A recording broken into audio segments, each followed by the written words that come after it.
Hello, puppies and kittens. Welcome to another episode of Blasphemers Bible. And what are we up to today? Numbers 25. So, is this going to be just a regular old boring chapter, or we got anything? Not really. Not really.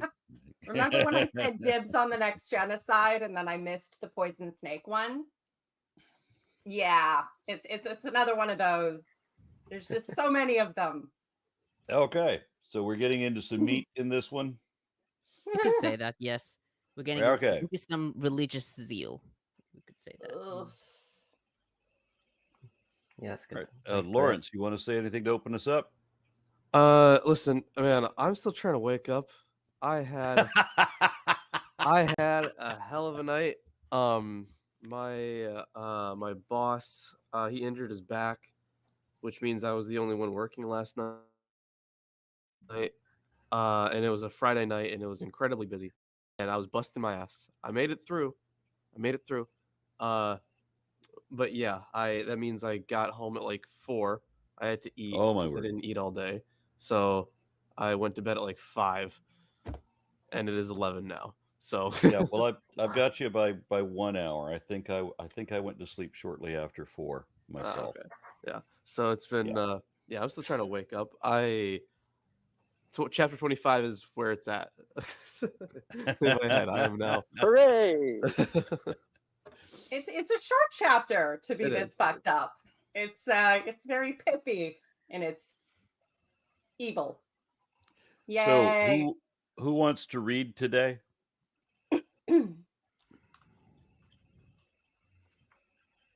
I'm hearing all these volunteers. I guess it's going to be not all at once, please. Not all at once. Yeah. Well, I'm good, but I read last time. All right, I'll go ahead and read then. While Israel was sitting in Shittim. Yeah, I knew. Well, that's a strong start. You will laugh at that. Yeah, I knew.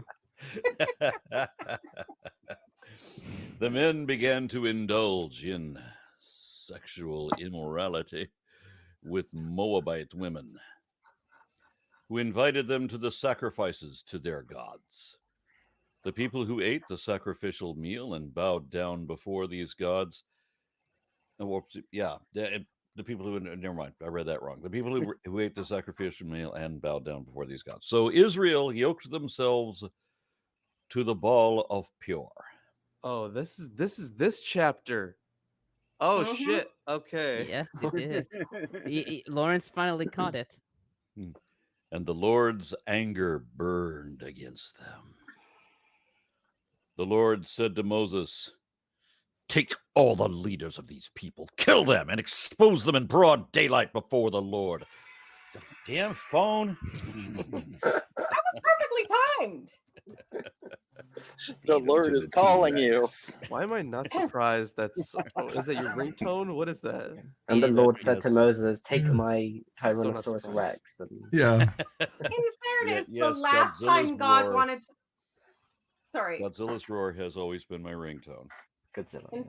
In fairness, the last time God wanted to murder them all, it was because they wanted to eat meat instead of bread for who knows how long. So, it's not like you can never get on his good side. You might as well have a sex orgy for another god. And to complete the statement, so that the Lord's fierce anger may turn away from Israel. So Moses said to Israel's judges, "Each of you must put to death those of your people who have yoked themselves to the Baal of Peor." Then an Israelite man brought into the camp a Midianite woman right before the eyes of Moses and the whole assembly of Israel, while they were weeping at the entrance to the tent of meeting. When Phinehas, son of Eleazar, Elazar. That guy. Yeah. So Eleazar, whatever. The son of Aaron, the priest, saw this. He left the assembly, took a spear in his hand, and followed the Israelite into the tent. He drove the spear into both of them, right through the Israelite man and into the woman's stomach. Then the plague against the Israelites was stopped. But those who died in the plague numbered 24,000. So God gets really upset what? Mixed marriages? Mm-hmm. Yeah. There's an awful lot of bigotry in this. All right, moving on to the next one. The Lord said to Moses, Phinehas, son of Eleazar, the son of Aaron, the priest, has turned my anger from the Israelites. Since he was as zealous as my honor among them as I am, I did not put an end to them in my zeal. Therefore, tell him I am making my covenant of peace with him. He and his descendants will have a covenant of lasting priesthood, because he was zealous in the honor of his God and made atonement for the Israelites. The name of the Israelite who was killed with the Midianite woman was Zimri, son of Salu, the leader of the Simeonite family. And the name of the Midianite woman who was put to death was Cosbi, daughter of Zur, the tribal chief of the Midianite family. Because in a timeless message for all humanity, for all mankind, this is what we need to know. The Lord said to Moses, treat the Midianites as enemies and kill them. They treated you as enemies when they deceived you in the Peor incident involving their sister Cosbi and the daughter of the Midianite leader, the woman who was killed when the plague came as a result of that incident. Okay. I would like to point out that I literally mentioned this story sometime in the last 2 episodes as being this fucked up zealotry. And at least in some scholarship, this would have been written by a priestly source, meaning later when they're reestablishing things. This is exactly, and I think I was probably 8 when I started reading the Bible for the first time, because whatever was in it, my parents couldn't really tell me not to. And so I read this and about how it was a good thing. It was a good thing.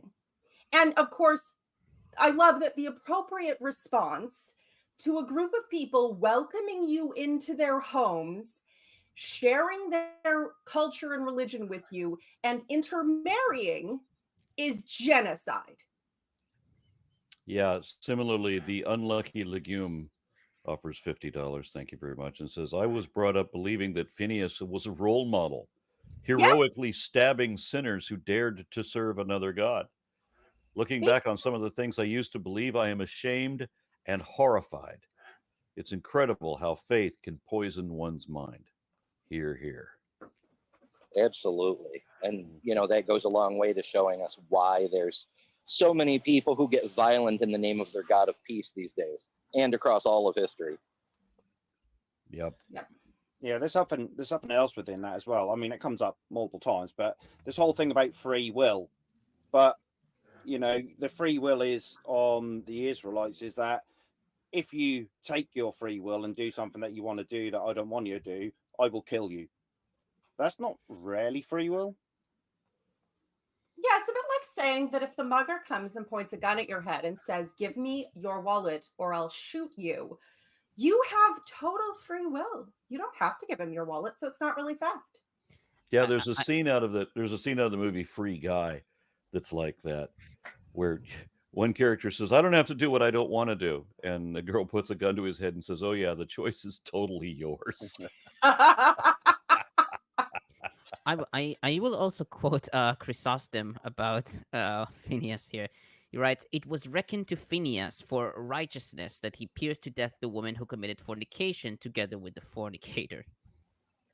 And how was it fornication? Like, it is implied, but the opinions are varied. Yeah, but sex is pretty much the final stage of marriage. And if he's doing it in front of everyone, they're like... Then Natalie Dickey offers $6.66 and says, excuse me, my Bible appears to be incomplete. It has the book of Numbers, but yours isn't in it. Scriptural pickup lines. That's a good one. That is pretty good. I think Isaac. Yep, ready? Read my commentary. Yes. Let's start. Okay, so verse 1, Shittim. So the word means acacias, and its full name, the full name of the place is Abel Shittim, which is Acacia Meadows, is given in 33:49. From there, Joshua sent out spies in Joshua 2:1 and led Israel across the Jordan in Joshua 3:1. Josephus in Antiquities 5:1 wrote that it's located about 7 miles from the Jordan and that it was known for its palms. Antiquities 4:176. Ashley writes that modern scholars place it at Tel El Hammam, located at the entrance of Wadi al Kefrain into the Jordan Valley, about 10 miles southeast of Jericho. So like where the Jordan, quite close to where the Jordan, the mouth of the Jordan into the Dead Sea. Interestingly enough as well, Tel El Hammam is also the archaeological location where a certain Christian unaccredited university sent an archaeological team, and they've claimed that it's the location of Sodom. Yeah, have you heard of like the air blast comet theory? I've heard of air blasting. Yeah, why? Why don't you give us a little summary for those of us of the crazy Christian theory? Oh yeah, so there's this guy called, I think it's Stephen Collins. He's from Trinity Southwest College, something like that, which is a Christian unaccredited Christian university. And somehow they've gotten permission from like the Jordanians to take over the archaeological sites. It's about 2005, and they've published some papers. I don't know where they've published it, claiming that this is location of Sodom and blah blah blah. You know, there was some comet that destroyed it based on some findings that they found, and obviously there's been a lot of, I guess, backlash against it. A lot of biblical scholars have claimed that this is not the right, like other inerrant Christians have claimed that this doesn't match up to where Sodom should be or whatever. And also a lot of people that support the famous Ron Wyatt are upset that he's trying to take that he found it first. So Ron Wyatt found everything first. The evangelical lie mills with no accreditation and no scholarly vigor or rigor or you know, integrity whatsoever are fighting with each other over which of their cockamamie bullshit stories is the true cockamamie bullshit story that matches up with their incoherent ramblings of their book. One of the main like scholarly what's the word, reactions to it found that some of the images used in the original paper were manipulated, and then they kind of denied it for ages, and then they finally like put out a statement or whatever saying that yes, some of the images were, you know, manipulated because they had to be. You might take that reference. Yeah, something like they flipped a couple of pictures, so more or less like the air blast comes in from the wrong direction because the image is flipped and the arrow is facing the wrong way or whatever. It's like, it's very silly. And also it's like, so did God destroy it or was it a comet? You know? So God throws comets. He had to one-up Zeus. It's just as silly as like the whole hydroplate theory where it's like, yeah, the world is like built for the flood. It's like, I thought the flood was God changing his mind, not something that he built the world, like inevitably it would have happened anyway. Yeah, but he knew from the beginning that he was going to do it. Yeah, or something. Yeah.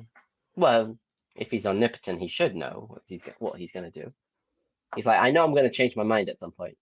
And yet we still have to pray to him because he doesn't know the things that we are going to tell him. Well, that's the whole idea. Is he just likes it when you pray. He likes it. He knows you're going to do it or not, but he just enjoys it, so he tells you to do it. He knows that he's not going to answer you. Yeah. No, he Dear likes Lord, to be please begged. stop hurting us. He likes to be begged, but not in like a fun, kinky way. Just in a, I'm going to torture you, but I want you. Oh yeah, why did I say comet? Yeah, a meteor makes a lot more sense. Not a comet. Well, I mean, 6 of one, half a dozen of the other. I don't know. Is it possible for a comet to get caught in Earth's gravity and fall? I feel like we're diverging a bit. Yeah. Okay. It's way off topic, but a comet. Yeah. Yeah, a comet can hit Tunguska Earth. blast was credited Okay. to a comet. See, I don't know if it's supposed to be one or not. All right, so uh, Kicker White Lion offers 50 Czech kroner and says, Does anyone in this book has like redeeming qualities or something like that? Was there any major character yet who isn't just straight up evil? Any Actually, major one? Oh, There are lots of good characters in the Bible. They are the people Isaac. delineated as evil. They are the people who are enemies of God, and they are the people God murders. Those are the people who actually have characteristics that might not be totally repulsive. If you're I'm sure the talking girl about with a people God spear likes, through her belly was probably a really nice lady. yeah. Well, and the man who was willing to brave social, censure to marry the woman he loved, I'm sure he was a nice man too. But incidentally, I know it's Gnosticism, but are there any other religions that believe that the God of the Bible and the Old Testament specifically is actually the devil, like the evil devil? Like, There's Marcionism. but yeah, but people link up Marcionism with Gnosticism a lot. I think it's probably not a great link, but yeah, those as well. I believe, was it the Cathars?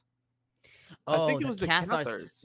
There is a problem a bit with Cathars because I've seen a recent video by Dr. Justin Sledge who argues that in modern scholarship, the Cathars never existed. So that would be interesting. Yes. Okay. Yeah, it's like the 300 years didn't exist, and we're secretly in the year 1723 or something. No, but no, that's the Tatars, not the Cathars. This is serious scholarship. There isn't a serious argument that the Cathars never existed. Okay, I'll have to look into that. Yeah, But, I'll send you a link to his when video. you're less sleep deprived? No, I mean, just like at all, yeah. But there's scholarship that says that there's some things in the Bible that never really existed. It's not a biblical thing. No, that's not it. It's medieval stuff. I think we're diverging from this subject. I shouldn't have said Satan. I should have said the embodiment of pure evil. My apologies to Satanists. Satan is actually a pretty decent guy. Ave Satana, yes. But yeah, there were a number of groups over the years, and increasing popularity now, who think that Yahweh is the evil spirit and Jesus came to save the world from Yahweh. It's literally Gnosticism, isn't it? Yeah. All right. Increasing view now. What?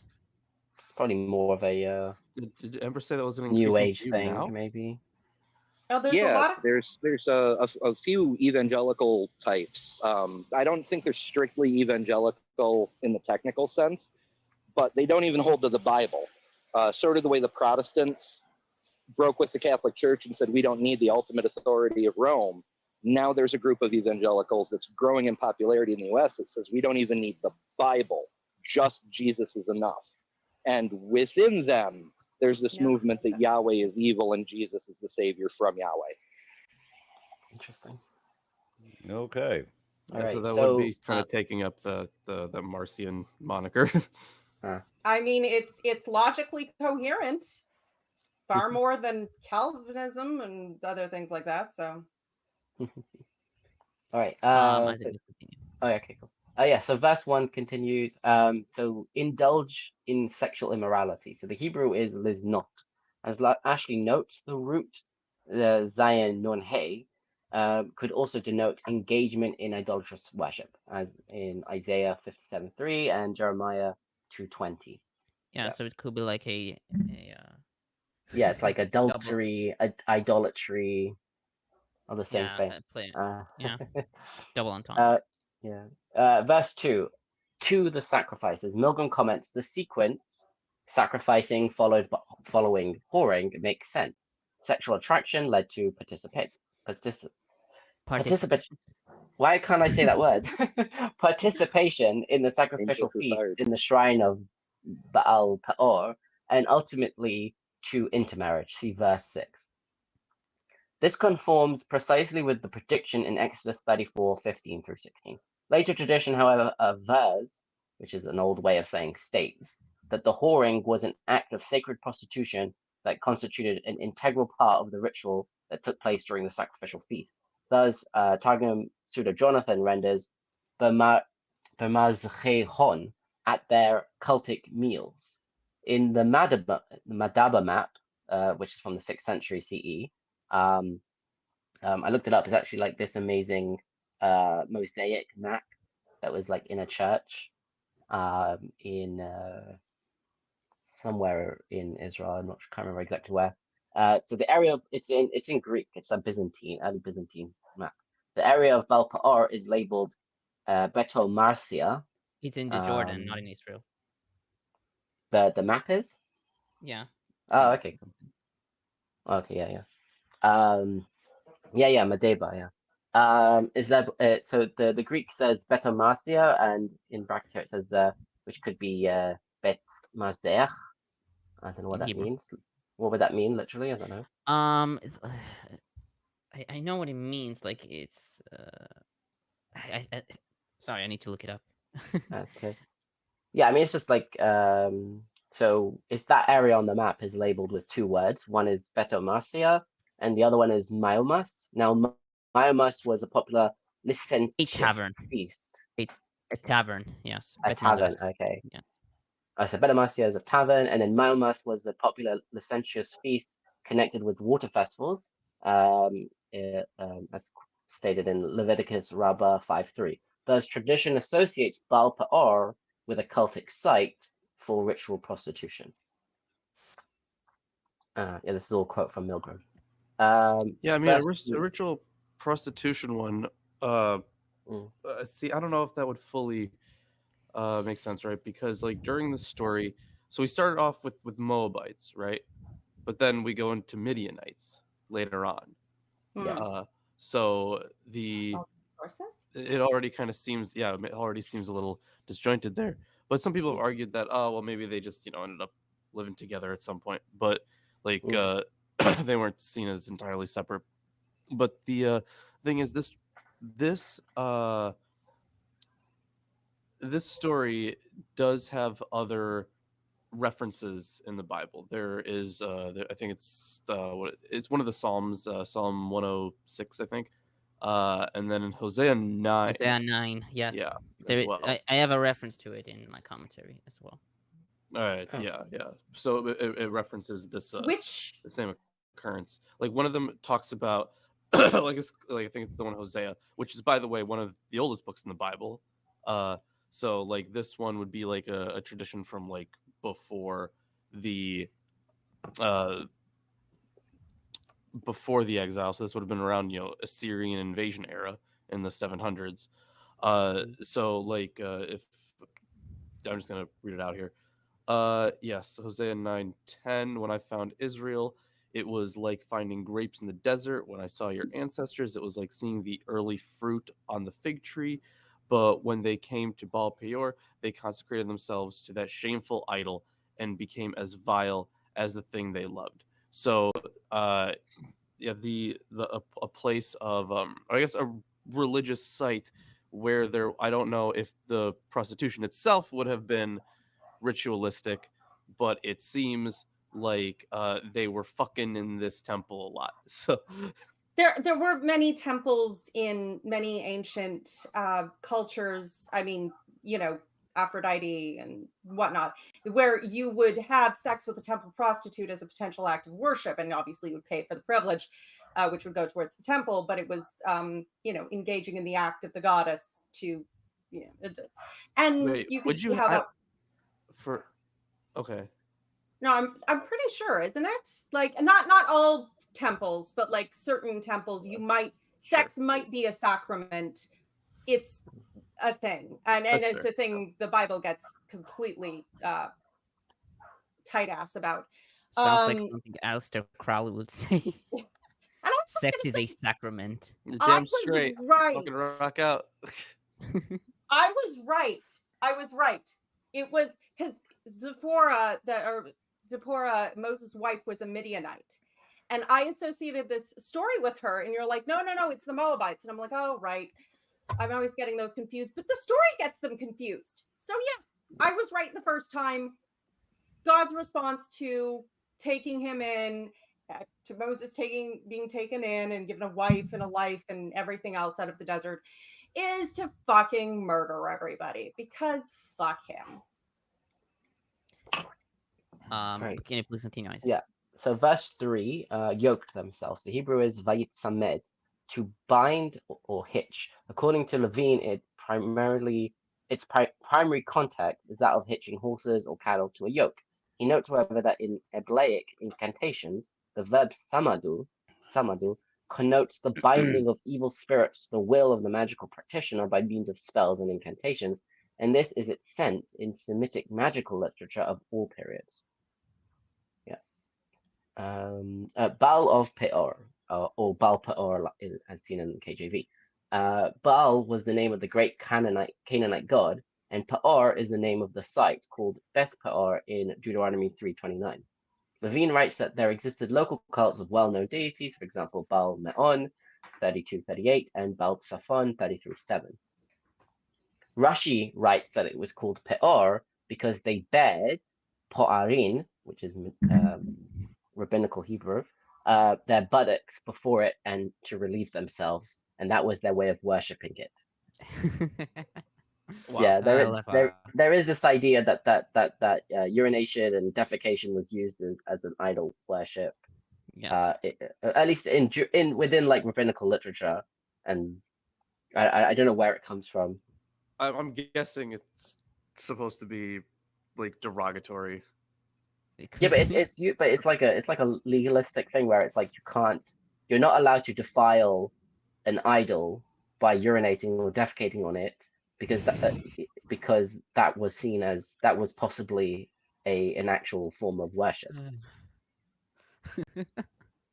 I love those rabbinical. They're like, yeah. Oh, that's some Great. nasty smearing I walked back to. well, at least it stopped people from doing that. Stop people yeah. from touching the idols, that's for sure. Deface it, don't defile it. Yeah. Oh my. How is that sex? I have And no that's idea. Okay, possibly continue. that also the word deface probably comes from the idea of people physically Taking the chiseling face out the off. Chiseling the faces of things. faces and occasionally Yeah, the classic. genitals off of idols. Yeah. Verse 4, kill them. Hebrew is hoka'otam. The most common rendition for the root yud kuf ayin, hoka, are hang, which is sorry. There's multiple ones. So hang, Vulgate, Licht, and Ashley. Impale, Aquila, Milgram, Levine. Chazal in Mishnah Sanhedrin 6:4 decreed that the punishment for idolatry is death by stoning, with the body then hanged for public display. So they probably saw this as a bit of a contradiction. They're like, why hang or impale when the punishment for idolatry is stoning? And so they explained it as being, well, they would stone them and then hang the body. So Well, even if you say hanging, it's implied that the stoning happened. That's their argument. God clearly, is impressed by his zeal. So, even if he didn't quite follow exactly the letter of the rules, he just went right in there with the first thing to hand and murdered the fuck out of those people, and God was impressed. So yeah, that doesn't explain what Phinehas does afterwards. Phinehas. Other interpretations of this Hokatam could also include shame them, like in the Peshitta, expose, Septuagint and Symmachus, and execute in the Targums. Okay, verse 6, brought into the camp a Midianite woman. What exactly is the sin? Ibn Ezra rendered echav, which is the word that is translated as the camp in the NIV. Which I think is pretty weird. It literally means his brothers. Or Echav, means his brothers. So yes, Ibn Ezra rendered it as kindred and wrote that he gave her to his family. Licht writes that he brought her to his relatives. Rashbam, Chizkuni, and Gersonides. Gersonides. I always mispronounce that one. Gersonides wrote that there was sexual transgression based on the word vayakrev. We've seen that before, like bringing close implies sexual transgression, which could also have sexual connotation. The Septuagint reads, he brought his brother to the Midianite woman, i.e., getting others to join the sexual offense. Levine proposed that the Israelites was escorting the Midianite woman to the Kuba, the tent in verse 8 of the NIV for the purpose of engaging in pagan worship. You know, speaking of kind of, it's a little bit off tangent, but you know what I learned was actually an act of flirting in ancient Greece? Throwing apples. If you threw an apple at someone, Yes, you're flirting with them. Yeah.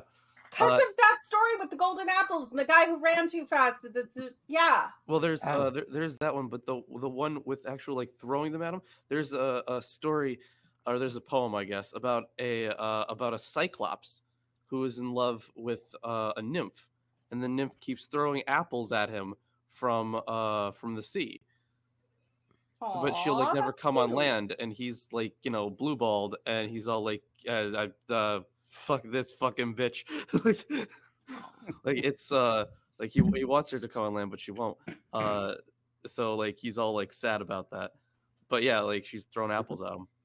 Wait, actual apples or sea apples? Yeah, where does she I get don't the know. apples? It just says apples. I don't fucking know. It's fucking mythological. We're talking about cyclopses. Why are you asking about where the apples came from? I don't know, because like there is this idea that, you know, I think it's in mythology as well, where like everything that exists on land also exists in the sea. So like seahorses are literally like horses that live in the sea, pretty much. That's why like hippocampus, whatever, literally look like horses with fish tails. And I think Seals there's like, are sea puppies. yeah, all of these things. So like, of course, if there's an apple on land, there must be a sea apple. And actually, a sea apple is just a type of sea cucumber, which is. I feel like my diverging. Cucumbers. Yeah, if you want to know What, about Lawrence? Why don't you just make up an explanation and then let it become canon? I don't feel like I want to do that. Well, it could it's just a mean proud fruits. biblical tradition, damn it. Yeah. All right. Verse 7. Phinehas. Levine comments. Phinehas is listed in the genealogy of Aaron as Eleazar's only son in Exodus 6:25, and his name comes up again in Numbers 31 in the account of the Midianite War. That war is connected to the present priestly version of Baal Peor incident. It should also be noted that several times the name of Phinehas serves a link in the chain of hereditary of the Aaronite priesthood. This is so in spin-offs of P, like Joshua 22:13, 33:32, and 24:33. And I would argue the other way around, but yeah. These are not chapters, sorry, it's verses, but okay. Yeah, 22:13, and then I guess 22:30 to 32. Yeah. And then 24:33, and in a priestly gloss in Judges 20:28. The present narrative provides a basis for the priestly mandate of the Aaronites of the Eleazarite line. Yeah. Yes, it's just trying to, I guess, putting a link in there. All right, verse 8, the tent. The Hebrew is hakuba, which is a hapax.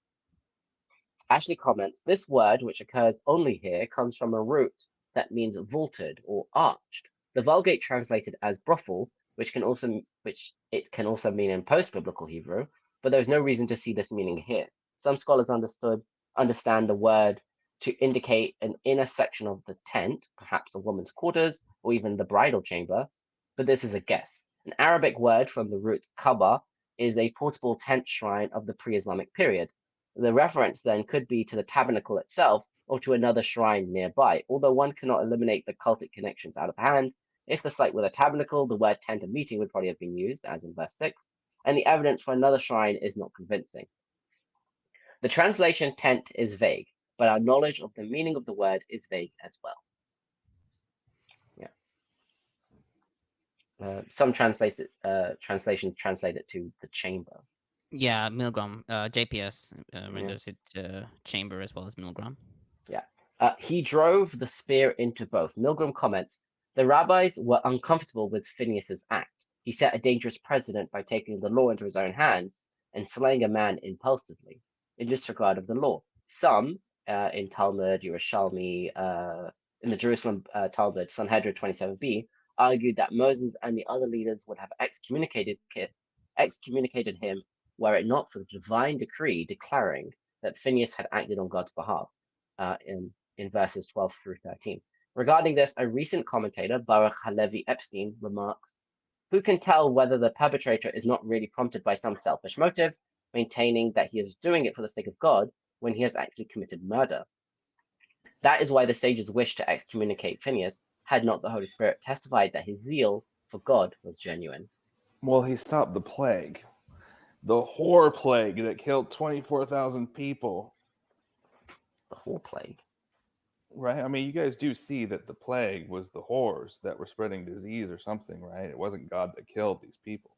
Oh yeah, It's pretty it clear by wasn't the God text. that did what What? God So commanded. it was a sexually transmitted disease that killed 24,000 I don't know what it people in was. one It said it day. was a plague that did it. And who brings the plagues, P-Town?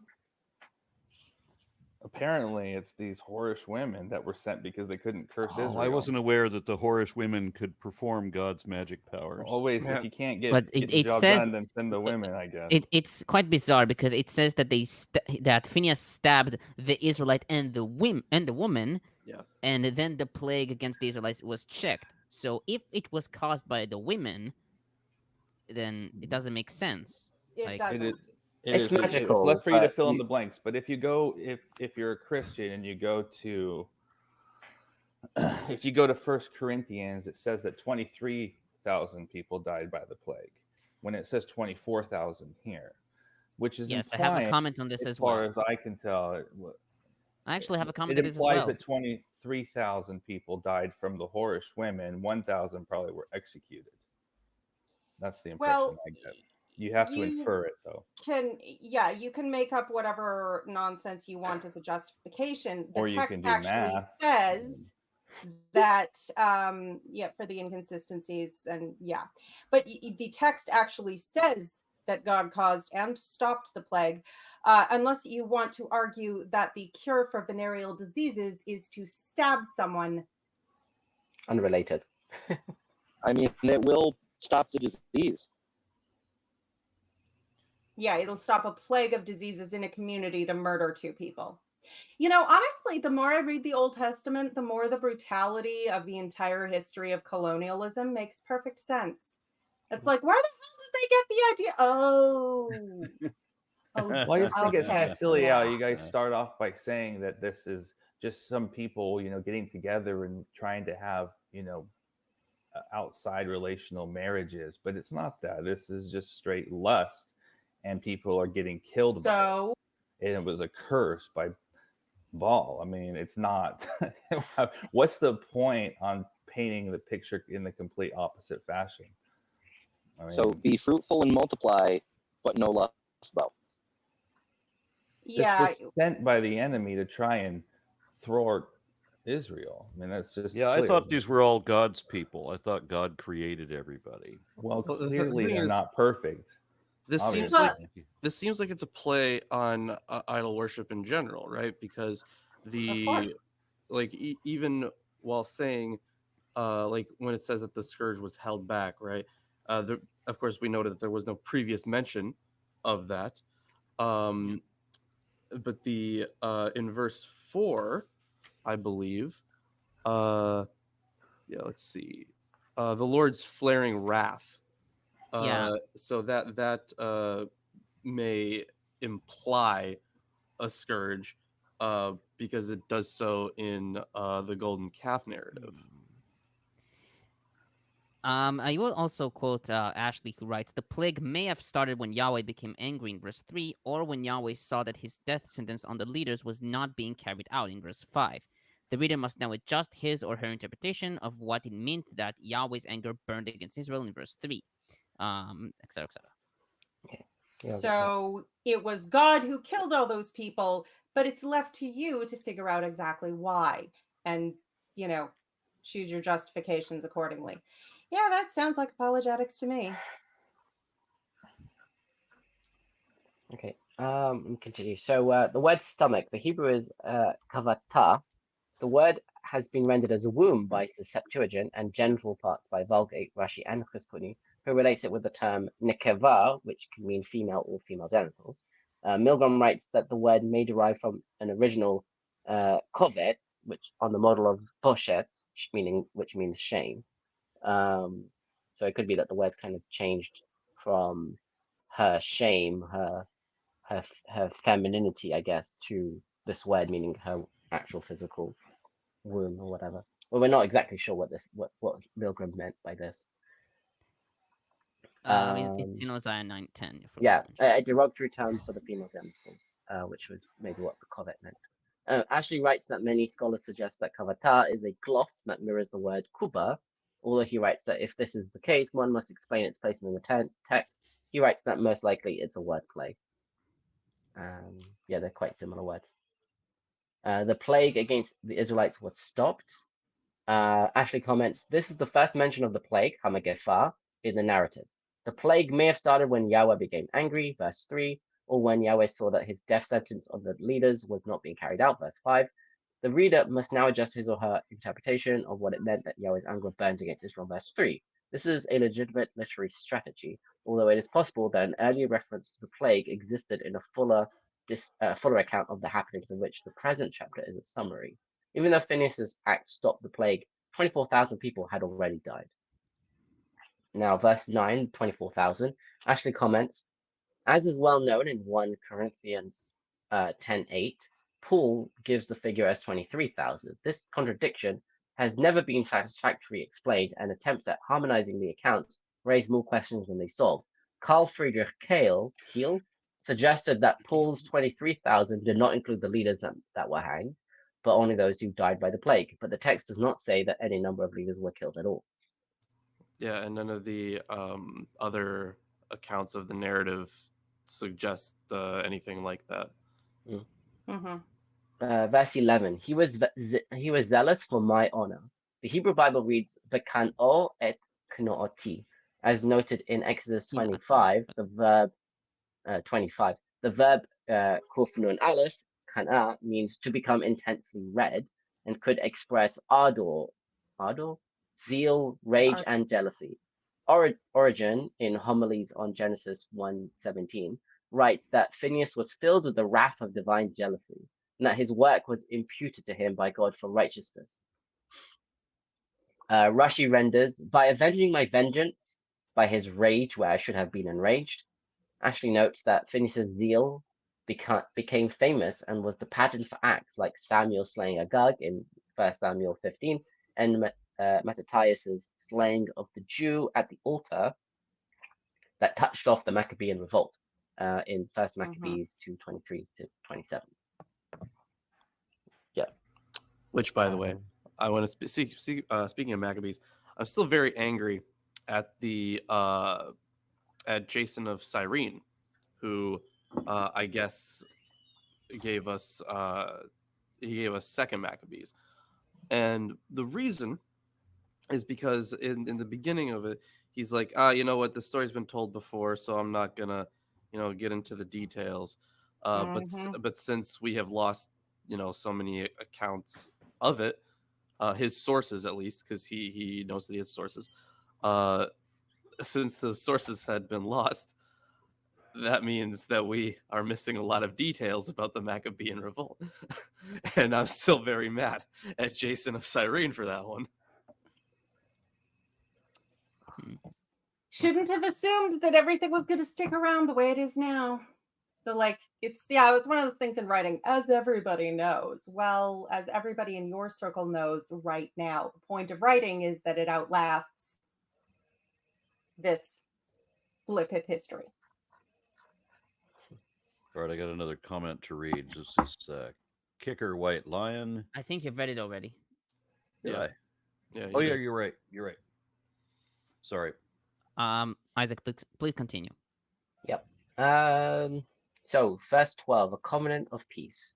Hebrew, Briti Shalom. Milgram comments, the idiom is found again in Isaiah 54:10, Ezekiel 34:25, and other texts.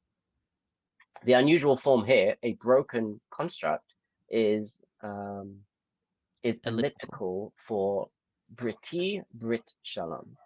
So like the literal translation, Briti Shalom, is like my covenant peace.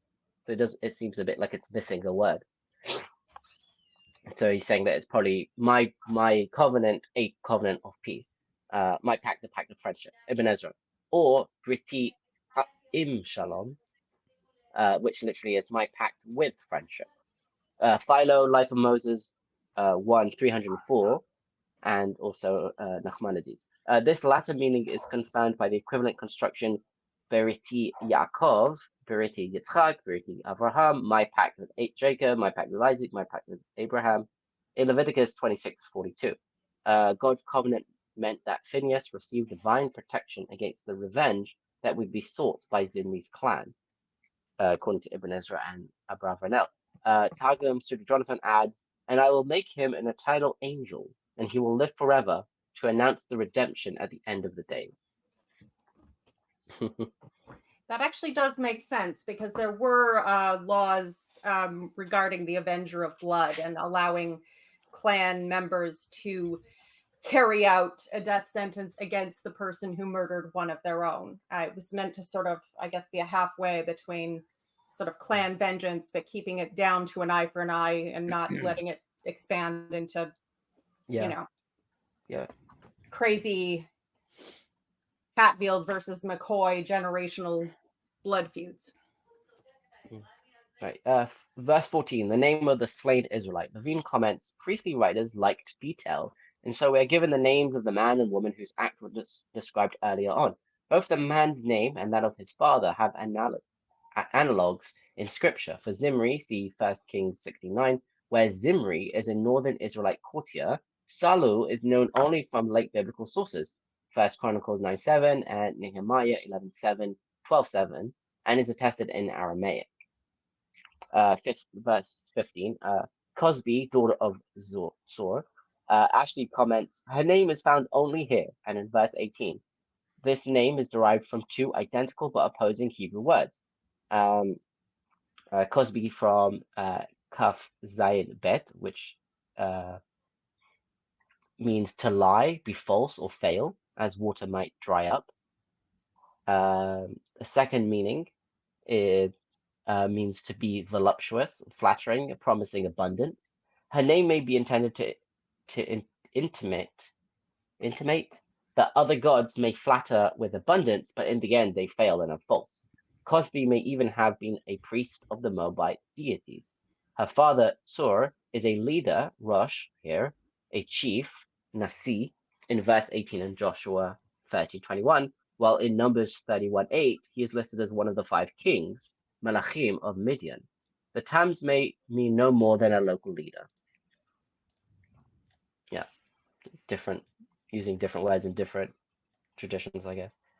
And then verse 17, the word translated to treat is saror. The root tzadi resh has been variously rendered as attack, Levine, oppress, Ashley, assail, Milgram, despise, Licht, and Licht. Milgram comments, since it was a Moabite woman who seduced Israelites, why are the Midianites assailed?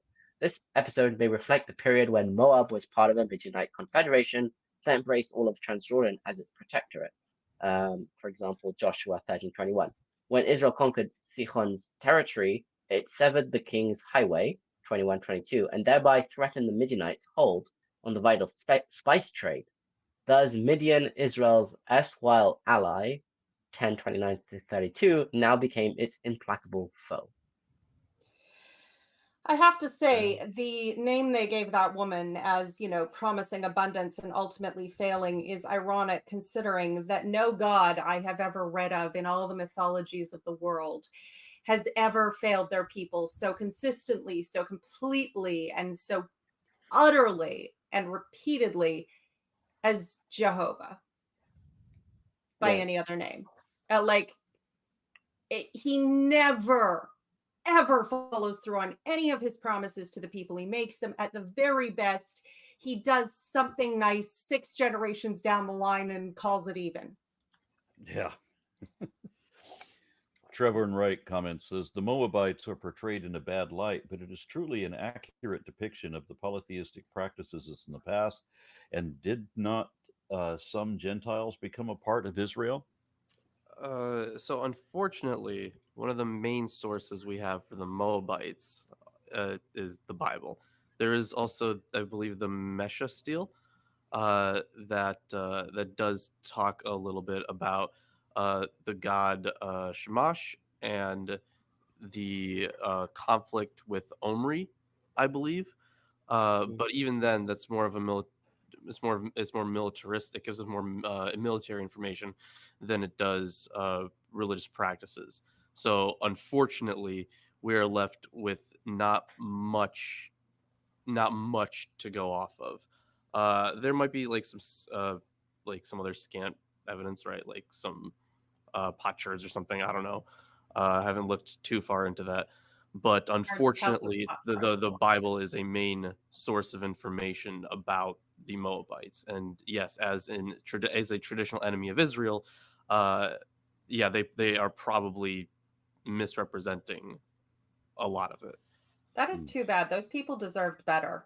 I mean, their behavior here is even like frankly hospitable. Oh, these people are coming into this land and it's interrupting our things. Let's invite them in and feast and worship with them and see if we can maybe, no. God hates that. So sending a bunch of prostitutes in to generate a plague is hospitable. Hey, listen. All to curse a nation. That's hospitable. God, listen. generated I could really go for a plague from a prostitute right about now. I could really use that in my life. Let me know how that goes for you. Man, I would love to. Historically, is And inviting God's the bad people one. for a feast Goodness and me. traditions of your people and welcoming them in, and then having a bunch of beautiful women have sex with them. Is this considered hospitable or inhospitable? Well, I don't How would know it be what if it were the caused the reverse? women to kill them, if they bit off the guys' heads afterwards, or if they gave them a Why do you disease. still think the Bible's women killed them? inspecific. Like, you don't think It's just God would the kill people for sinning? implications are there. It's obvious. The plague. You plague see, of we're vengeance. actually reading the text. I don't know what the fuck you're reading, but nothing you say is in there. Clearly have a different way of reading the text. The word plague Because you think this normally whole event refers is very to- hospitable. We Normally the read the lines, not just between them. Oh god. Each of you kill his men who cling to Baal Peor. Yes. Verse 6. Yes. Sex and food is a curse, and killing people with a plague is a blessing. That's how God thinks. So, Well, pleasures of the flesh lead to sinful, prideful behavior, whatever. Whereas getting killed is your ticket to heaven. So, Yeah. So I Oh, wanted to yeah, bring a fish little bowl, bit of man. some traditional rabbinical commentary on this whole story. One of them is it connects this story to the previous section. So at the end of the previous section, Balak is upset with Balaam. Balaam can't curse the people, but he does give him advice, and the advice he gives them is to send the women over and entice them and into idol worship, and then that would bring God's anger against them. That's the idea. And then the other thing is this story, they were like, oh, this story seems a bit interesting. There's this one guy, he stands up and somehow goes into the tent and kills them and whatever. So in the Midrash, it's brought down that there were like multiple miracles associated with this story. So what happens is Phinehas, the people are debating what should be done, and then Phinehas stands up and he takes the Lord to his own hands or whatever, because he saw he remembers a verse or whatever, and he takes a spear and he puts the metal of the spear into his cloak and then holds the wood like it's a walking stick, and then he goes to the Simeonite camp where the orgy is happening, and they ask, what do you want? And he says, I'm coming to fulfill my needs. And so they let him in, and then he goes into the tent and he stabs them through the genitals so that everyone could see that they were in the act when he killed them, so they weren't like he didn't do it the wrong time or whatever. So there's miracles where it's like the miracles that they didn't separate themselves when he walked in, a miracle that they didn't call out for the guards, a miracle that he aimed true, a miracle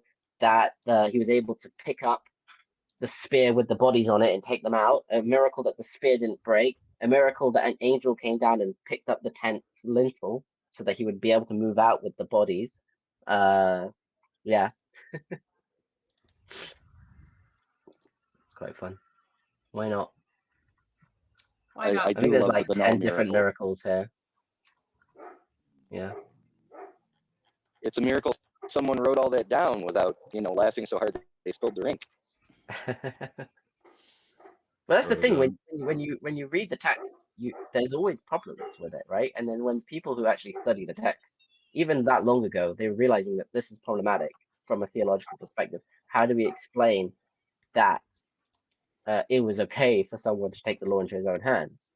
And they had to explain it by saying, "Oh, you see, all these miracles happened, and this plague stopped. It means that God showed them that He was happy with him, and whatever." There's a long line of never ever do this thing, but this one thing is okay because God gave the person a one-time pass. I mean, that's you get those kinds of. And how would the story be interpreted differently if these people were not accommodating? If they decided, well, hey, you believe in the wrong God, and so we have to kill you, and you invited one of our people to worship your God, so now we have to kill you and her because we're wholly unforgiving in our bigotry. And so then the Israel people would be declaring how persecuted they are, that they were being hunted down by these people who refused to let them make believe in their own God.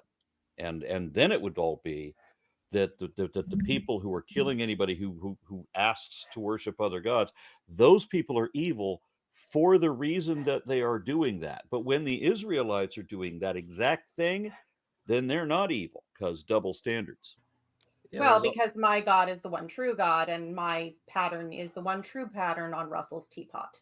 Yeah, well, There's let's have both of these gods trot it out here, and let's see if they wrestle, or if one shows up and the other one doesn't, then we can have a forfeit and just settle this whole thing. Well, the thing is, we do kind of get like a competition between Baal and Yahweh later, but there's also a story in, I think it's 1 Kings 10. It's King Jehu, where he goes into this temple of, and it's pretty short, honestly. I would really love to do like just a video on this altogether, or just more of an exploration on it.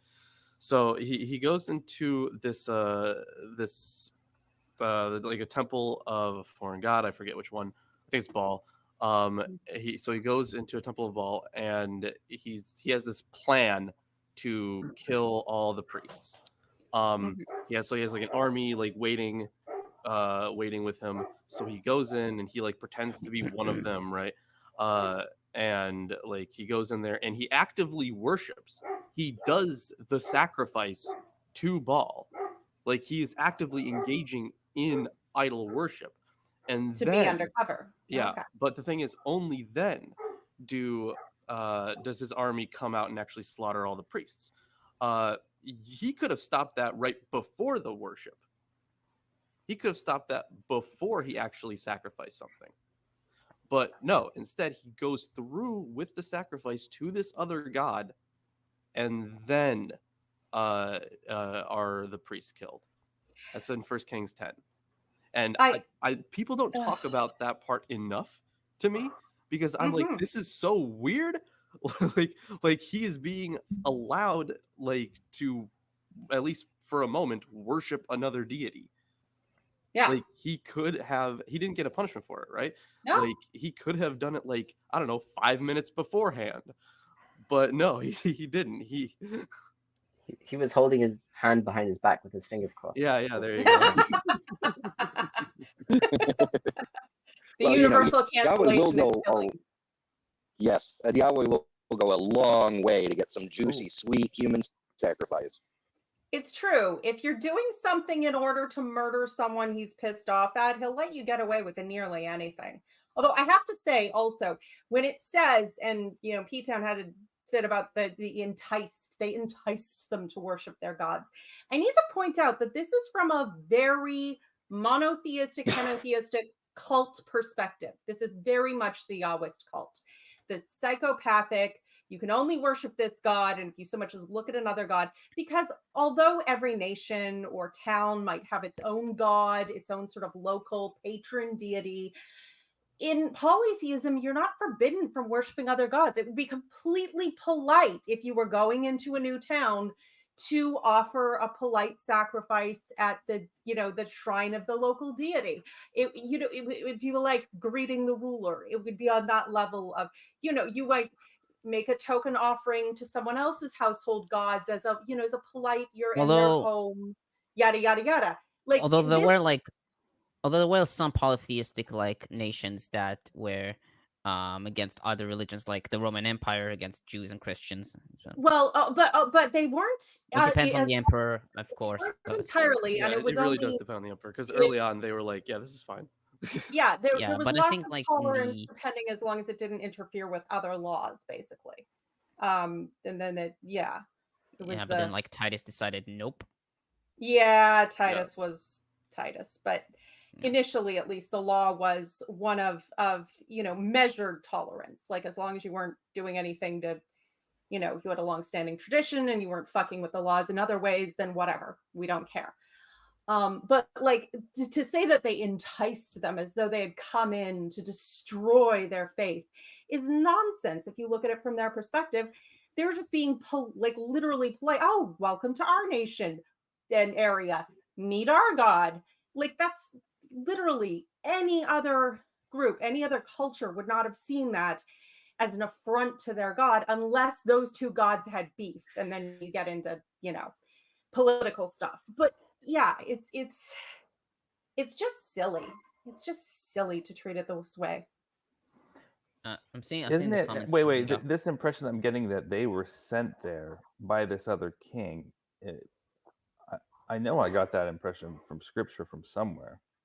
No one else wants to affirm that for me. Well, I mean, it's probably because it follows it directly after, right? And the last place that Balaam was Baal Peor. Right. So like Yeah, that's I mean, probably this was a curse, but I think even Balaam is attributed of playing a role actually in this curse. I think It's comes like I later said, on. it's in the Midrash or the Talmud where it says that Balaam gave advice to Balak how to bring a curse upon them from God. yeah, because I can't curse them. Yeah, it's not in here. He seems to just like he seems to curse Balak and then just leaves. It might be in chapter 30 or something, or 31. Yeah, Eric Wander gifted one Aaron Raw membership, and There's one Red before Jester. I'm sorry, what? I think there's one before that. Yeah, you're about to say it. Sorry. Okay. Then Red Jester Productions says, I also find it interesting that P-Town will use a god that he doesn't believe in to explain miraculous events of the past, just like he said the curse was from Baal and not from his god. I believe in God. I don't know I believe in the God. And A god you don't believe in, Baal. You don't believe in Baal, but you said that the curse came from him. oh. Yeah, well, one person's magic, another person's magic. What difference does it make? Do you believe he's a fallen angel or a demon of some sort? I don't know. I think there is in demonology there is a Bel Pever or something like that. Scripture says that this Balaam dude could curse people. If you believe in one magic genie, why not a bunch of them? And then Eric Wander says, question, is this the same plague that the apologists say was the reason to kill the Midianites in Numbers 31? I've heard some Christians justifying that massacre with the plague.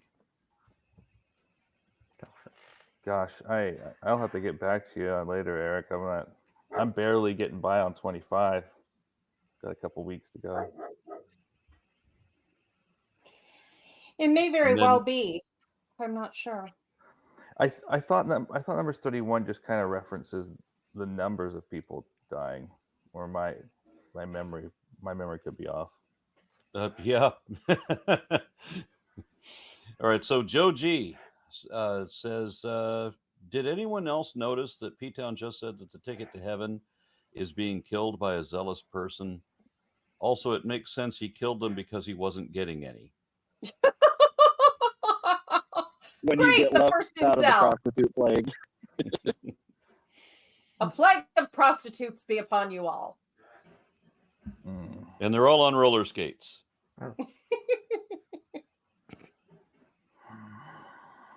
I'm moving on to chapter 26.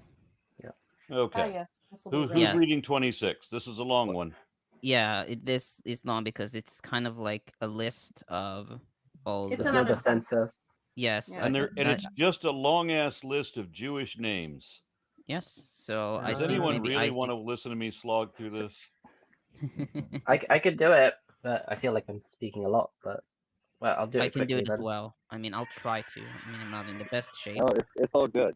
I'm going to pick up a physical Bible so I can participate in the reading while I'm away from my desk. You sound like you're in a fishbowl, Ember. Yeah, it's a bit difficult to hear you. Yeah. I did have a question actually. That Tom, if you noticed that, like, at least in Safaria, there's like a verse 19. Yes, that, yes. There is. Yeah, it's a piskabe, it's a pasuk, and I have a comment by Milgrom on this. Right, but I'm saying the way that they've formatted it in the website, where they've got verse 18, it's a bit verse 19 with no Hebrew and just English. Yeah. I mean, they also continue it in the. And then they chapter itself, repeat it obviously. again in verse 1. Yeah, I of think 26. I don't Is know that if it's an mistake error. of some sort? Maybe I am not so sure, but In the Christian Bible, is there a verse 19, or does verse 1 begin with when the plague was over? Well, Alter has it as so he has at the beginning of chapter 26. Yes. He has it noted that that's just a continuation here. He also has it listed as 25:18b. Oh, 18b. Okay. So there's no 19. That's I think this. Well, the thing is, like, you could just call that 19. Honestly, like. but it doesn't really make sense. Well, the thing is, have it no doesn't 19 in really the NA. matter either. So Perhaps, yeah. Yeah. Okay, we'll get to the comment on it. All right. So should I start? Yes. Okay, go ahead. All right. When the plague was over, the Lord said to Moses and to Eleazar, son of Aaron the priest, take a census of the whole Israelite company of fighters from the age of 20 years up by their ancestral houses, all Israelite males able to bear arms. So Moses and Eleazar the priest on the steppes of Moab at the Jordan near Jericho gave instructions about them, namely, those from 20 years up, as the Lord had commanded Moses, the eligible male descendants of the Israelites who came out of the land of Egypt were Reuben, Israel's firstborn, descendants of Reuben, of Enoch, the clan of the Enochites, of Palu, the clan In of the Hebrew, it's Paluites. Hanoch. Oh, yeah, that makes sense. Palu, the clan of the Paluites, of Hetzron, the clan of the Hezronites, of Carmi, the clan of the Carmites. Those are the clans of the Reubenites. The men enrolled came to 43,730. Born to Palu, Eliav. The sons of Eliav were Nemuel, Dathan, and Aviram. These are the same Dathan and Aviram chosen in the assembly who agitated against Moses and Aaron as part of Korach's band when they agitated against the Lord. Whereupon the earth opened its mouth and swallowed them up with Korach, when that band died, when the fire consumed the 250 men, and they became an example. The sons of Korach, however, did not die. Descendants of Simeon by their clans, of Nemuel, the clan of the Nemuelites, of Jamin, the clan of the Jaminites, of Yachin, the clan of the Jachanites, of Zerach, the clan of the Zerahites, of Shaul, the clan of the Saulites. These are the clans of the Simeonites. Men enrolled, 22,200. The descendants of Gad by their clans, of Zephon, the clan of the Zephonites, of Hagi, the clan of the Haggites, of Shuni, the clan of the Shunites, of Ozni, the clan of the Oznites, of Eri, the clan of the Erites, of Arod, the clans of the Arodites, of Areli, the clan of the Arelites. These are the clans of Gad's descendants. Men enrolled 40,500. Born to Judah, Er and Onan. Er and Onan died in the land of Canaan. Remember the story of in Genesis. Yes. Genesis. First two sons. Yeah. Descendants of Judah by their clans, of Shelah, the clans of the Shelanites, of Peretz, the clans of the Perizzites, of Serach, the clan of the Zerahites. Descendants of Perez, of Hetzron, the clans of the Hezronites, of Chamul, the clan of the Chamalites. Those are the clans of Judah. Men enrolled 76,500. The descendants of Issachar by their clans, of Tola, the clan of the Tolites, of Puva, the clan of the Punites. That's interesting. Of Yashuv, the clan of the Yashubites, of Shimron, the clan of the Shimronites. These are the clans of Issachar. Men enrolled, 64,300. The descendants of Zebulon by their clans, of Sered, the clan of the Seredites, of Elon, the clan of the Elonites, of Yachleel, the clan of the Yachlaites. These are the clans of the Zebulonites. Men enrolled, 60,500. The sons of Joseph were Manasseh and Ephraim by their clans. The descendants of Manasseh, of Machir, the clan of the Machirites. Machir begot Gilead, of Gilead, the clan of the Gileadites. These were descendants of Gilead, of Yezer, the clan of the Yezerites, of Chelek, the clan of the Chelekites, of Asriel, the clan of the Asrielites, of Shechem, the clan of the Shechemites, of Shemidah, the clan of the Shemidites, of Chefer, the clan of the Cheferites. Now, Zelophehad, son of Chefer, had no son, only daughters. The names of Zelophehad's daughters were Machla, Noah, Chogla, Milcah, and Titzah. These are the clans of Manasseh. Men enrolled, 52,700. These are the descendants of Ephraim by their clans, of Shuthelach, the clan of the Shuthelachites, of Becher, the clan of the Becherites, of Tachan, the clan of the Tachanites. These are the descendants of Shuthelach, of Eran, the clan of the Aranites. And these are the clans of Ephraim's descendants. Men enrolled, 32,500. Those are the descendants of Joseph by their clans, the two sub-tribes. The descendants of Benjamin by their clans, of Bela, the clan of the Belaites, of Ashbel, the clan of the Ashbelites, of Achiram, the clan of the Achiramites, of Shephupham, the clan of the Shuphamites, of Chufam, the clan of the Chufamites. The sons of Bela were Ard and Naaman. Of Ard, the clan of the Aradites. Of Naaman, the clan of the Naamites. These are the descendants of Benjamin by their clans. Men enrolled, 45,600. These are the descendants of Dan by their clans. Of Shucham, the clan of the Shuchamites. Those are the clans of Dan by their clans. All the clans of the Shuchamites, men enrolled, 64,400. Bit weird, that one. Descendants of Asher by their clans. Of Imnah, the clans of the Imnites, or Yemenites. Of Yishvi, the clan of the Yishvaites. Of Berea, the clans of the Bereites. Of the descendants of Berea, of Heber, the clans of the Heberites. Of Malchiel, the clans of the Malkiel, the clans of the Malkielites. The name of Asher's daughter was Serach. And that's it. Okay, these are the clans of Asher's descendants. Men enrolled, 53,400. The descendants of Naphtali by their clans. Of Yachziel, the clans of the Yachzeelites. Of Guni, the clans of the Gunites. Yetzer, the clan of the Yetzerites. Of Shilem, the clan of the Shilemites. Those are the clans of the Naphtalites, clans by clan. Men enrolled, 45,400. This is the enrollment of the Israelite men, 601,730. The Lord spoke to Moses, saying, Among these shall the land be apportioned as shares, according to the listed names. With larger groups, increase the share. With smaller groups, reduce the share. Each is to be assigned its share according to its enrollment. The land, moreover, is to be apportioned by lot, and the allotment shall be made according to the listings of their ancestral tribes. Each portion shall be assigned by lot, whether for larger or smaller groups.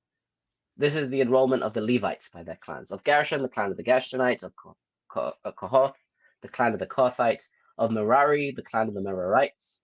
These are the clans of Levi. The clans of the Libnites, the clan of the Hebronites, the clans of the Machlites, the clan of the Mushites, the clan of the Korachites. Kohath begot Amram. Yes, in the present tense for some reason. The name of Amram's wife was Yocheved, daughter of Levi, who was born to Levi in Egypt.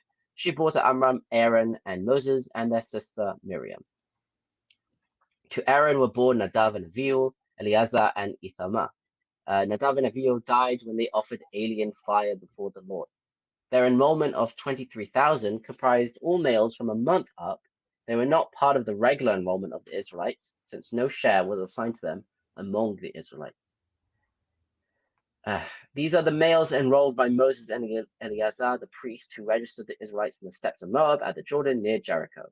Among these, there were not one of those enrolled by Moses and Aaron, the priest, when they recorded the Israelites in the wilderness of Sinai. For the Lord had said of them, they shall die in the wilderness. Not one of them survived except Caleb, son of Yefuneh, and Joshua, son of Nun. That's the end of 26. Yeah. Yeah, that was exciting. Yeah. I mean, Why do we always alternate Thrilling between content. horrific genocide and long, boring lists of names? Is it like if I knock you out with the boredom, you won't notice that I'm being a total fucking cunt? It feels very like interpolated, like later Deuteronomy, maybe not Deuteronomic, but maybe I'm not sure. Well, the thing is, so this list does share. It's was it Genesis 46? I think. Yeah, Genesis yes, 46. 46, and I have some comparisons between it and other like 46 as well in my commentary. Yeah. So I think in Some of Genesis it, at 46, it goes through the maternal line. This one is through the paternal one, and there are so of course a lot of it is the same. There are some instances in which it is different, like the order changes, for example. The names as well. The Septuagint like does like a half and half sort of thing, where half of it lines up with Genesis 46, and then the other half seems to just be doing its own thing. There is also like there's been an argument made both ways, like if they were dependent on one another. Like was Numbers dependent on Genesis, or was Genesis dependent on Numbers for this? I'm not sure. Honestly, I haven't really cared enough to make a decision on that. So something like this, yeah, we will be getting into.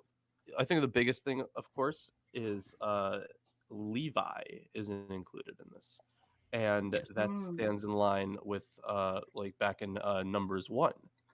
Mm-hmm. Yeah.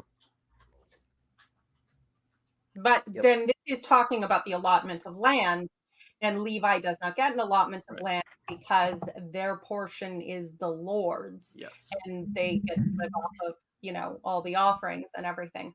Although I do love how everything is divided by lots. May the odds be ever in your favor. Yeah, I have a comment to this as well, but I should mention Ashley, who writes, since the Levites are not to have a physical inheritance in the land of Canaan itself, compare 18:20, they are not included in the census with the other 12 tribes, but have their own numbering in verses 57 to 62. They do, yes. We may need to, before we get too far past it, we may need to read some of the chats, because there's a mention of a verse in there relating to something P-Town said. The Unlucky Legume offers $5 and says, much as it grieves me to side with P-Town, the scripture he is speaking of does exist. Revelation 2:14. I looked at it, and it basically says that that Balaam did advise Balak how to get God to curse the Israelites, since obviously he wasn't allowed to. It's a reference to it's one of the letters to one of the churches, symbolized by the lampstands and all that jazz. So it's it's something you run across in the New Testament, is commentary on how they thought of certain stories in the Old Testament. I believe the story about Noah preaching to the doomed people is something that's a New Testament reference to something Paul said. The commentary on Sodom and Gomorrah, this was the sin of your sister Sodom, the lack of hospitality, the brutality to the poor, and so it's like it shows a bit of a look into what the people at that time thought of and how they understood the stories of the Bible, which were obviously written long before.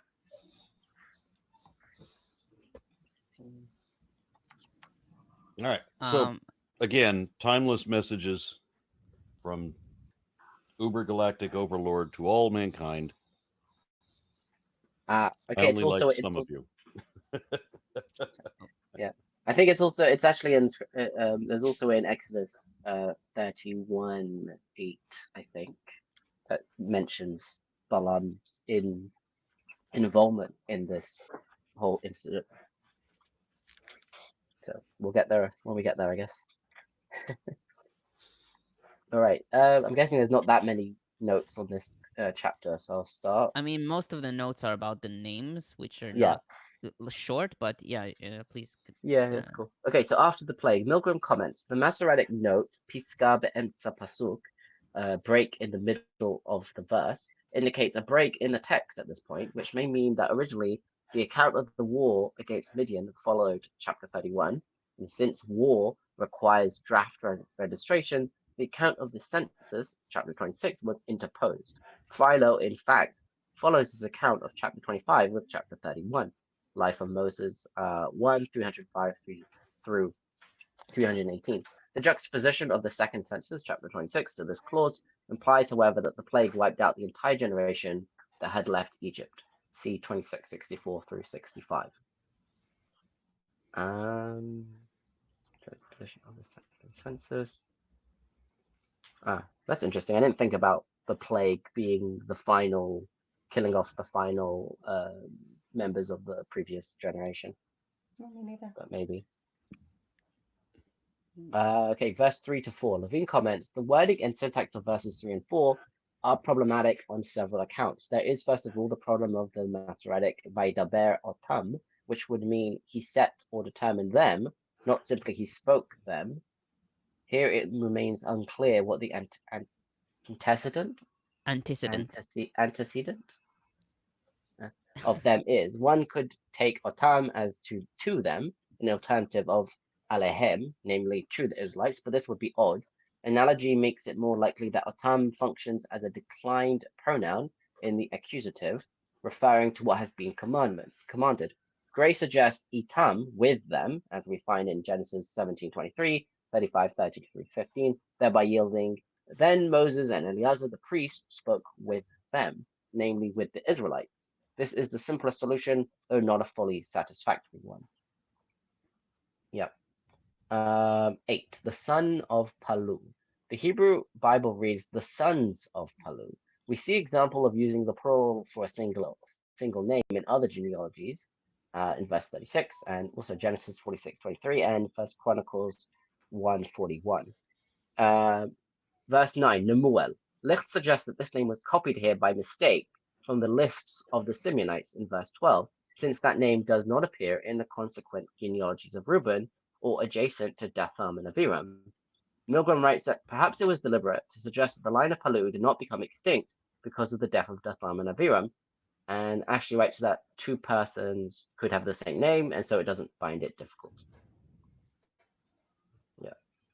I did notice that there was more than, I think there was another one that is in twice. Yes, it appears in this chapter twice. Verse 11, Levine comments, most likely this verse was appended by one conscious of the contradiction with Numbers 26:58, which registers a Korachite clan in the Levitical census. Possibly, such an editor was puzzled by the mention of the sons of Korach in the caption of no less than 8 psalms, suggesting that these Levites were temple musicians. So he's saying that this bit where it says that not the sons of Korach didn't die, is explaining how they survived until the times of the temple. Verse 12. In Genesis 46:10 and Exodus 6:15, Ohad is listed third. Rashi writes that the clan of Ohad became extinct. Actually proposed that some different traditions have been transmitted in this verse. And in the same verse, Nemuel. In Genesis 46:10 and Exodus 6:15, we have Yemuel. Peshitta also reads Yemuel.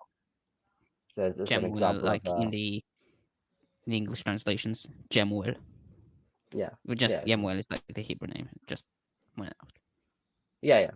Generally, if you have a J, yes, probably a yeah sound.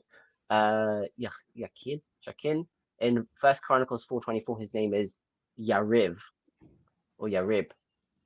rather than Jared. Yakin. So another discrepancy between here and Chronicles. Verse 13, Serach. In Genesis 46:10 and Exodus 6:15, his name is Tzohar. So the last two letters have been swapped. Instead of Tzohar, it's Zorach or Serach. I've changed the spelling. That's interesting. Verse 15, Gad. In the Septuagint, Gad follows Zebulun and places Judah here instead. I actually propose that the Septuagint modify the order for uniformity with Genesis 46.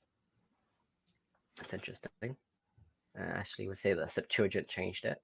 Verse 15 to 17, Zephon, Ozni, Arod. Genesis 46:16 reads, Etzbon, Siphon, and Arodi. So It's all... the first it's it's in the wrong Tziphion, order. and then Etzbon, and then Arodi. Okay. So Siphon is the same. Etzbon is different from Ozni, and Arod is more or less the same as Arodi. It's just slightly different. Yes, with an additional yud. Yeah. And also with Zephon as an additional yud. Zephion. Yeah. Sorry, Ziphion. Yeah, not Zephon. Zephion. Yeah. That's quite a big difference.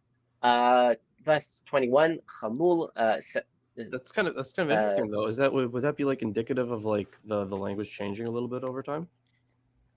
Or variant traditions? Maybe. Yeah. But they're very similar. So I mean, there they are more. are as well. I've listed some of the discrepancies that I found, not all of them, because Yeah, not all of them. This is just some of them. Some of them. Verse 21, Chamul. The Samaritan text reads Chamuel, and Septuagint reads Yamuel. Iamuel. Yamuel, yeah. That's interesting. Verse 23, Puach. The Hebrew Bible reads Puva. The Samaritan text, Septuagint, Peshitta, and Vulgate read Puach. So I'm really feeling like this might have just been like a slightly different dialect or something. I think I have a comment by Ashley regarding this. He writes, the Hebrew consonant Vav was pronounced differently in different geographical areas. Yeah. The different spellings are attempts to reflect those different pronunciations. All right, yeah. Okay, That's what it sounds like. Yeah, because the Vav is both U and Va. So Puva and Pu'a is very similar. Yes. Okay, verse 30, Yezer. The Septuagint and Samaritan text read Achiezer. Joshua 17:2 reads Abiezer, and Yezer might be an abbreviation of it. Okay. Verse 35, Becher.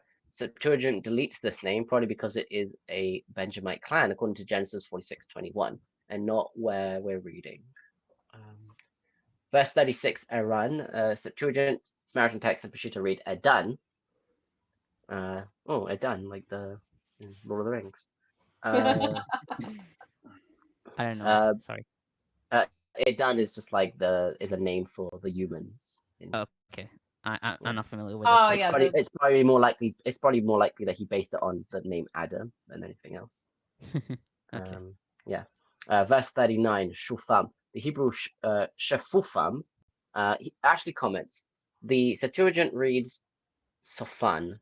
BHS proposes reading Leshufam with a few Hebrew manuscripts. BHS is the Biblia Hebraica Stuttgartia. Oh, okay. Stuttgart. Okay. Septuagint manuscripts, the Peshitta, Targum, and Vulgate. Have this rendition. Rendition. So. Yeah. In Genesis 46:21, the sons of Benjamin are Bela, Becher, Ashbel, Gera, Naaman, Ehi, Rosh, Mupim, Hupim, and Ard. Gray proposed that Ehi, Rosh, and Mupim have arisen from a faulty division and metathesis of the Hebrew consonants Achiram Shefufim as Achi Varosh Mupim. As Echi Varosh Mupim, and should be read as Achiram and Shefufam as here. Okay, that's interesting. He's changed the names of Achiram Shefufim to 3 different names. Echi, Rosh, Mupim. That's interesting. That's very weird difference. Verse 42, Shucham. Genesis 46:23 reads Hushim. So again, an example of letters switching around. So from Hushim to Shuham. And that's the next one is the last of the names, I promise. Yeah, and verse 46, Serach. Milgram comments, the only female in the genealogical lists. She is also mentioned in Genesis 46:17 and 1 Chronicles 7:30. Nachmanides cites the Targum on this verse, the name of the daughter of the wife of Asher. This is not in our Targum text. This suggests that her father died without male issue. She's therefore in the same category as the daughters of Tzalafachad, which explains her being mentioned here. Otherwise, her presence remains a mystery. The daughter of the wife of Asher. Wow, okay. Is that it for the commentary? No, No, there's a bit more. there is like we could some. break a bit if you have a comment. All or right, well, something. just a second. So Matt White says the genealogies, or he's addressing this to Lilith Liberated, saying that the genealogies are the long way of saying we were here first, or in rustic Middle English, get off my land. So it's partially That's so partially yes, partially it is get off my land sort of thing. The other But part is like just verifying to the community that you belong there. So like it's like instead of like the mindset of like, oh, you should get off my land, the mindset is like, oh, this is my land. So like those, and they weren't there first, they were there second, and they made quite a big deal about how that's the way it's supposed to be because we are special. And even so that that would be like in the context of the story, right? But then archaeologically or historically it would have been, or I guess it easily could have been like they're just descendants of the Canaanites, right? Absolutely. That Possibly the slaves that escaped that one city with the fell in the rebellion, and and then formed their own community, but then made a special history about how they were special snowflakes who were totally different from all the people there. It's very common for histories to be written exactly like that in antiquity. There was a what's his name, Hellanicus, I believe. I think I mentioned him before. He wrote basically a Greek genealogy, and he took all the Greek peoples that he was aware of at his time, but then gave them like a mythological origin. So like for some of them, he was like, okay, so they descended from Deucalion, the Greek flood hero. Deucalion, the earlier version of Noah from Gilgamesh. No, Deucalion was the Greek flood hero. Oh, the Greek. Sorry, I got mixed up with my fake Noahs. That's fair. Many of them. But the thing is, he wrote this like mythological genealogy to kind of cement like their place in both location and their place in society. There was a group of people that he identified as being come directly from Phinehas, who was like their Adam, the first man. So he wrote these kind of genealogies. I know that kings did it all the time, and emperors, and there you go. They got all the magic trees. Honestly, I got to say, if I'm going to read a made-up genealogy, Tolkien is more interesting. Come on. Luthien and Beren, and like her mother's a Maya. That is way more fucking interesting than any of this shit. But I mean, yes, these are the same thing. Way better. But even what the Caesar did it to trace himself back to Romulus, because Romulus and Remus, the founders of Rome, who were totally real legit twins born of a demigod, or demigod twins, and one killed the other, and I don't know. It's I still maintain that part of the order is to bore you into numbness after all the genocides, or between the genocides. Just in case anyone's interested, so this is a little bit of a book preview. So like the book that I'm currently writing, which by the way I think it's a very clever name, of Heathens and Heresy. So I note here another work of Hellanicus is Attis, in which he concerns himself with writing a history of Athens in the same way he wrote Phinehas and Deucalion. Using the same methodology, he used a variety of historical sources and combined them with legendary accounts. Because this was an entirely new endeavor. Quote, it was the task of the experienced and erudite historian, such as Leviticus, to put together all these traditions. This could have included his own literary inventions in general, as Pearson suggests. Pearson uses the example of the genealogy of the Athenian kings and Attis to make the point that Hellenicus adjusted conflicting origin stories. Yeah, that seems to be the history of religious commentary, is to say what's here either contradicts itself in some way or doesn't line up with what I thought it was supposed to mean. So I'm going to come up with a justification for that, which is what kept running through my head through Isaac's reading of Tomer's commentary, which was just, well, what it really means is. Good to know. It's apologetics. Oh, Well, it depends. I mean, I've included scholars, so.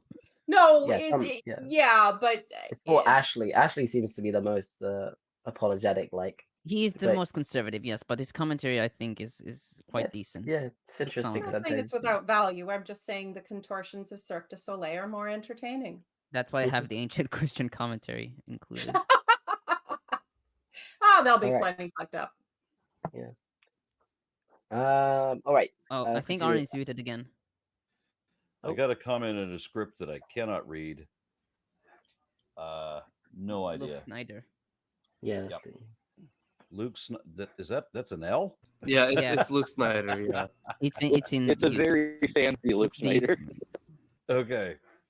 All right. Well, he gifted 5 RN-RAW memberships. Thank you very much. And then Trevor and Wright says, what function does the genealogies represent in connection to the biblical narrative? Is it written in the text to provide a continuation for these stories from one event to the next? I think Lawrence explained this. It might have been put in there to. Or they would have had, like another source for the genealogy, right? Yeah. But the point of sticking them in here is to connect the narratives. Yeah. Or I got a secret for you. It could be to the line of Jesus. Yep. All this. Oh my goodness. All for Jesus. Yeah, Jesus has 2 mythological ancestries, and neither of them intersect with this particular bit of genealogy in any interesting way. Yes, they do in a very interesting way. We're about to come up to the daughters of Zelophehad or whatever. Zelophehad, yeah. And it becomes very interesting and very cool. So well, I doubt very much if anything interesting is going to happen, but I'm game for it if it is. I would just say that this genealogy that we've just gone through isn't really much of a genealogy. It's just a division of people based on their clans. So you've only got like the tribe and then his children and his grandchildren. There's nothing else. Like the people alive at this point, like the thousands of people, are not. There could be multiple generations from those clan names. Although those people are probably dead, and probably actually we just mentioned Serach. And why she mentioned here doesn't really make sense. According to the Jewish tradition, Sarah is like immortal or something. So she would be like the only person in that whole named list that we just said that would still be alive at this point. Besides Aaron, Moses, and all I've seen in the biblical genealogies, I wouldn't say that any of it was interesting, but some of it was amusing, like how it doesn't match up. Yeah, the different ones.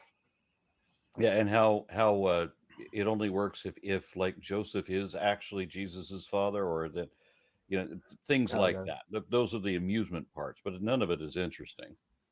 Well, he's the legal father, which is in which case he wouldn't be in the genealogy. Right. Well, he is one of them. He's one of the. There's multiple lines to Jesus. That's the significance of it.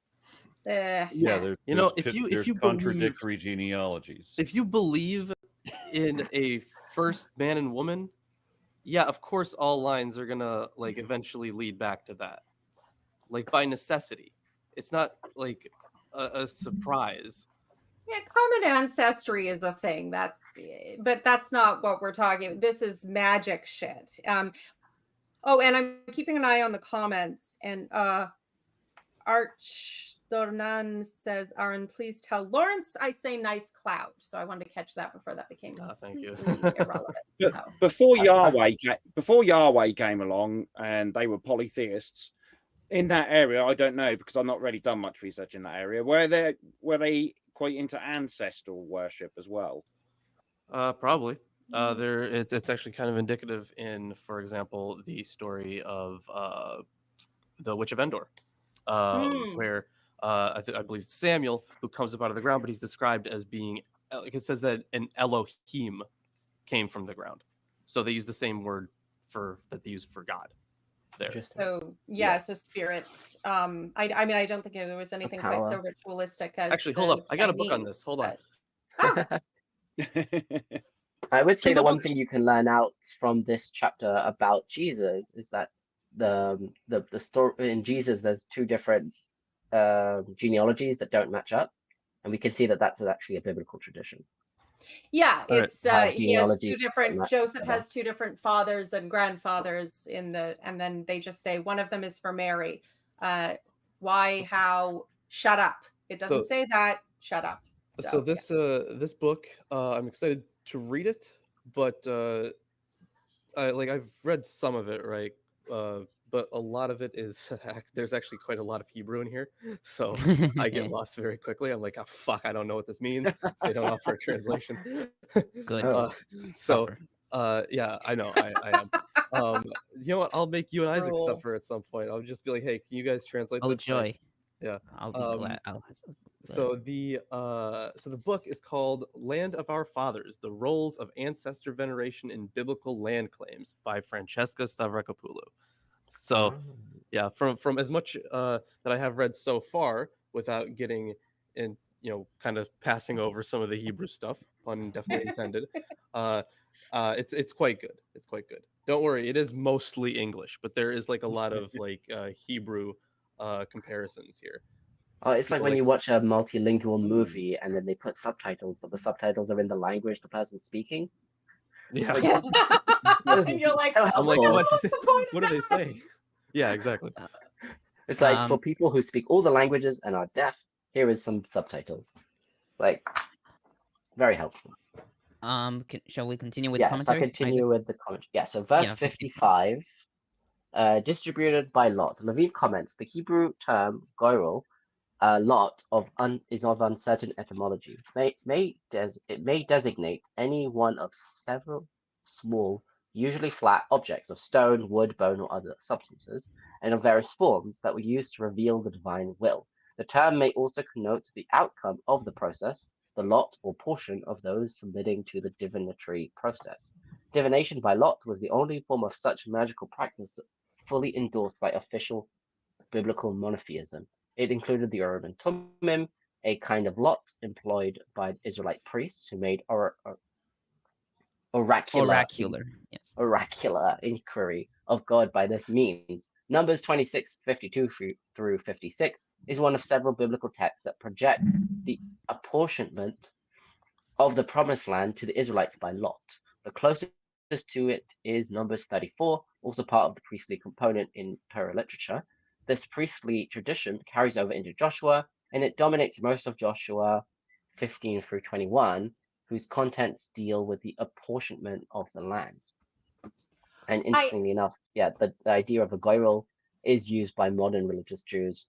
It's just a raffle, but the idea that raffles are divinely controlled, inspired, is God has chosen that they do that all through the story. They cast lots for which guy they were going to murder for having upset God somehow, and that they do that a lot actually.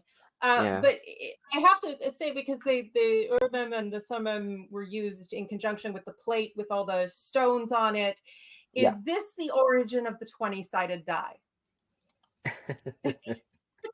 Well, that would be a 12D, not a 20D. Because there's two sides, to each of there's two stones by 12D, so there could be 24. But, no, I wouldn't put it to them. Yeah, I lost a lot of goyrels when I was a kid, and I would be like, God, why have you never let me win one in my life?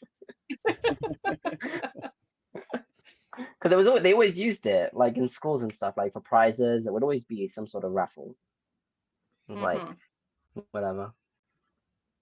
Okay, so we got a comment from Matt White, who says, at P-Town, do you hold that the line runs Adam to Abraham to Jesus, or no, to David to Jesus, to Dagobert II, the Merovingian king?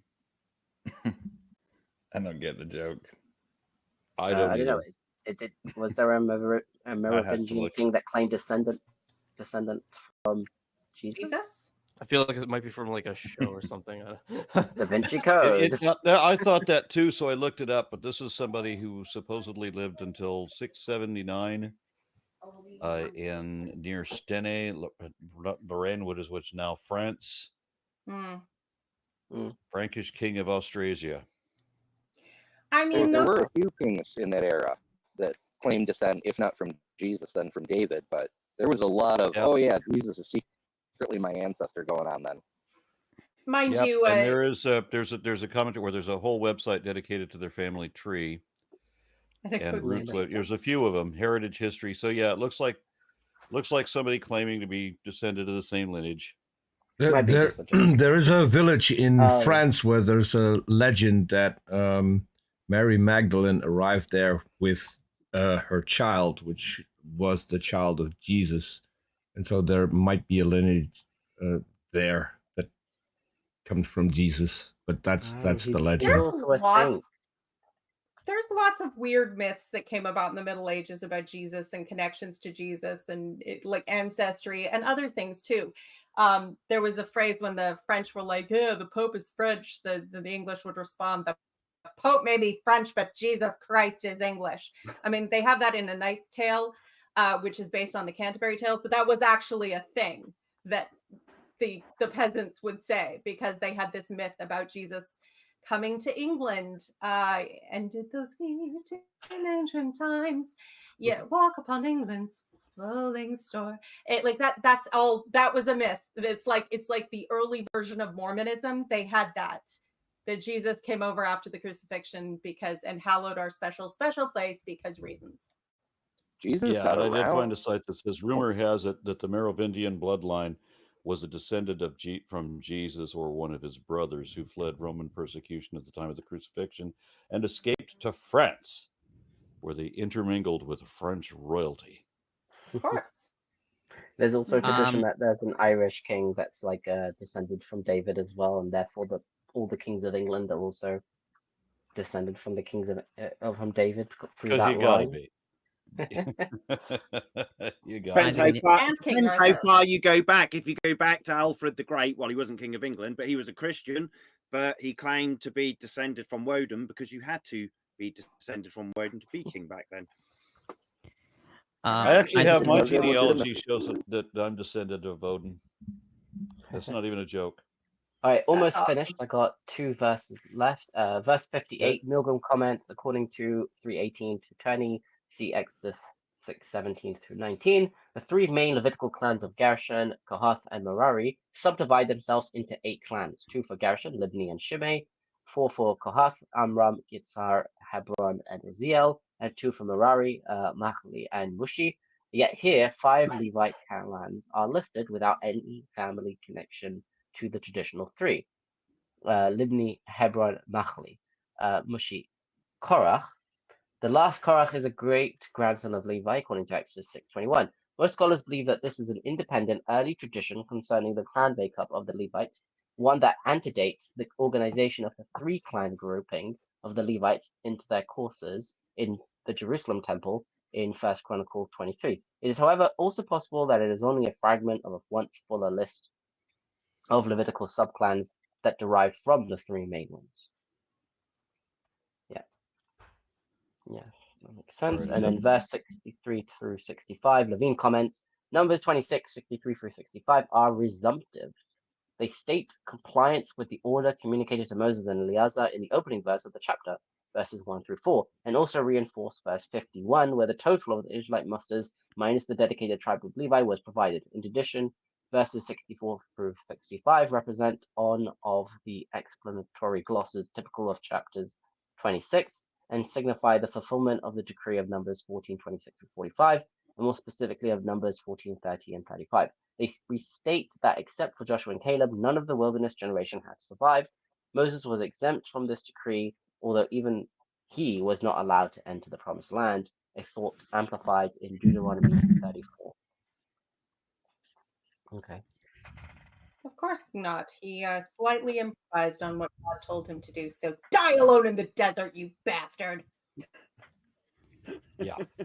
Yeah. My mother used to do a lot of genealogy. She was with the Mormon Church. The Mormons have this tradition about doing this genealogies thing. And one of the genealogies that she came up with that I noticed, because I don't pay a lot of attention to the stuff that she was doing, but she did point out one thing to me, and I made a video about it a few years ago, where Odin and Freya of Asgard are in my direct genealogy from Denmark, 2nd century.